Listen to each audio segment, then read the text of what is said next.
Well, good Monday morning. From rain to sunshine, really in the span of an hour, a quick moving cool front that's going to bring us some even drier dew points, but it's also the last day of meteorological summer. Yeah, we use the even months, so today is it. I break down how we did this summer, where we ranked, the highlights of this summer of 2020, but also I ran a poll and asked Minnesotans, are you ready for fall, or would you like a little more summer? And I was shocked.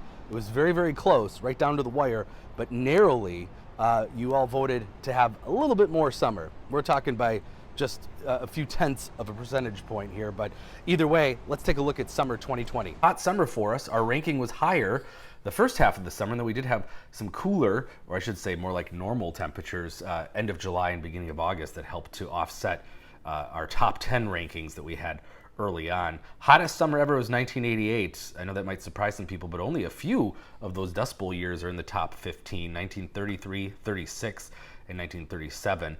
But 2020, average temperature of 74, that's averaging all the highs and lows, puts us at the 15th hottest summer out of 147 years of records. And here's kind of a breakdown of the summer.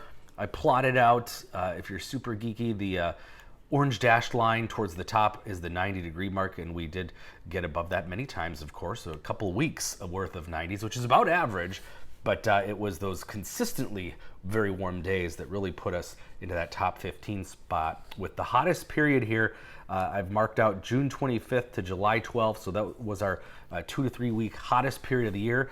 But notably, we got close to that for a 10-day. So what I plotted is the 10-day moving average is this blue line amidst all the dots. And we got close to that point in the last week. Yeah, we had that burst of heat here at the end of August with those couple of 90s. And the coolest period was generally that end of July into mid-August, July 29th to August 15th, where we had at or slightly below normal temperatures at time. And again, that took a bite out of where we would have been as far as the summer goes. But this is from Climate Central, looking at, of course, the last 50 years worth of records, and we are seeing more and more days above normal. The 2010s, since 2010, we now see over 500 days above normal when you look at the whole decade, and that is an increase. You can see generally a steady increase, except for the 90s, which there were a few interesting years there that were based on a volcanic eruption, Mount Pinatubo, that gave us a couple of cool, wet summers. But generally, we are seeing more above normal days in summer in the Twin Cities and really across Minnesota, and of course, we know generally across the globe.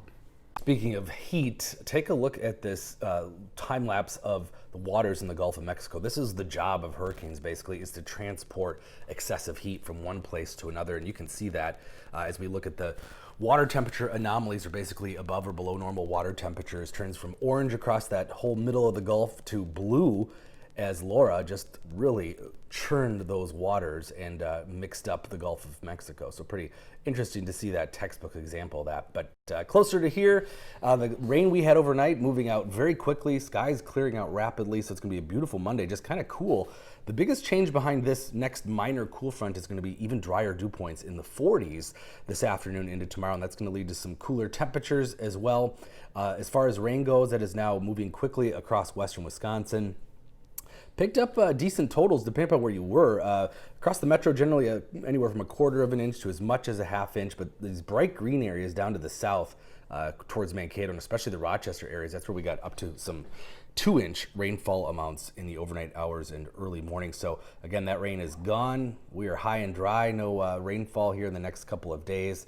We'll have to wait probably until Sunday, the next significant chance of precip. And then the warmth is going to build back in here Wednesday, and then especially Saturday, our best chances of hitting some 80s again, but then some anomalous cold, meaning well below normal by Labor Day into next week. We're talking about maybe 10 to 20 degrees below normal. Highs may only struggle to get to 60 next Monday and Tuesday. We could be looking at our first 40s. Look at these low temperatures, 30s in northern Minnesota. Our first 40s in the metro, probably next Monday or Tuesday mornings since May was the last time we were that chilly.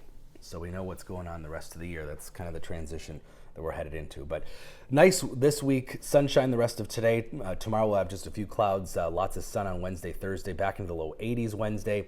Should be in the 70s still Thursday, Friday. The first part of the holiday weekend looks summery. 70s even well into the 80s. Could get quite warm on Saturday, but then that front comes through Saturday night.